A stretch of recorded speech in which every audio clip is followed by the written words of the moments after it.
Today I'm going to be reviewing the performance of Will Campbell in the Super Bowl, and it was just as bad as it looked. First, I want to start off with a good rep from Campbell. He's going up against Leonard Williams right here, and he has a little bit of help from Jared Wilson, but it's largely Campbell by himself that's able to stop the rush from Williams. He does a couple things on this rep that he doesn't do throughout the rest of the game very well. The first of which is keeping his pad level low. He's lower than Williams. This gives him a lot of leverage in a bull rush, which is Williams' specialty. He also keeps his feet chopping, which allows him to anchor down and eventually stop Williams in his tracks. This is the first of many bad reps from Campbell. This is in the first quarter, and it kind of tells the story for how this game's going to go. Immediately off the line, when they first make contact, Will Campbell is so much higher than Nwosu is in this clip. He also doesn't do a good job resetting his hands to get into Nwosu's chest very well to anchor down. He doesn't keep his feet chopping. His feet end up stopping, and he ends up getting pushed back into Drake May. Overall, not great. Campbell actually does a really nice job on this play, recognizing the blitz from Witherspoon coming in from the side here. But instead of staying patient, he lunges at Witherspoon, and Witherspoon does a great job on the swim move here, but he just makes him look stupid. And May's able to get the ball out before he gets sacked, but it ends up being an incompletion because of the pressure. He just needs to be better at being patient and using his hands instead of lunging at a 190-pound corner when he has such an advantage.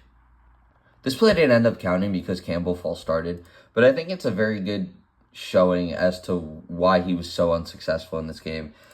Off the snap, which I don't know if there was a whistle because I don't have audio. I don't know when the whistle's blown, but Campbell lets Nwosu get straight into his chest, no hands at all.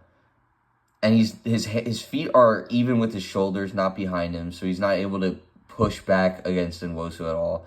And that's why he just gets put on his ass in this clip. Not a good showing at all. This rep highlights how bad Campbell really is at using his hands. He's going up against Derek Hall right here. His pad level is actually decent, but he doesn't use his hands at all to keep Hall out of his chest. That allows him to just long arm his way, get in the middle of Campbell's chest, long arm his way right to the quarterback, eventually leading to a sack. This rep is the next time that Campbell goes against Hall, literally the next appearance that they had against each other, and Campbell does not learn at all. He has tight end chip help on this play. Hunter Henry chips Hall, but Campbell lets him get right into his chest again, push him straight back to pressure on Drake May. It's like he doesn't learn. He does the same thing again, and he doesn't change his plan at all. This is one of the few times they ran behind Will Campbell in this game. A lot of the runs were to the right side behind Onwenu and Moses, who are both better than Wilson and Campbell.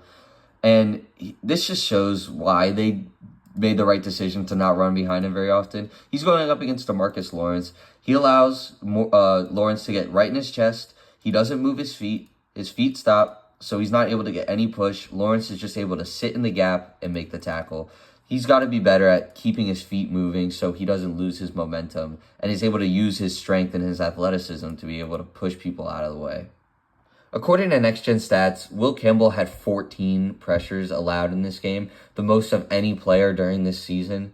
And while watching this, it certainly did not feel like an exaggeration. Campbell did everything in his power to make sure Drake May was uncomfortable this entire game.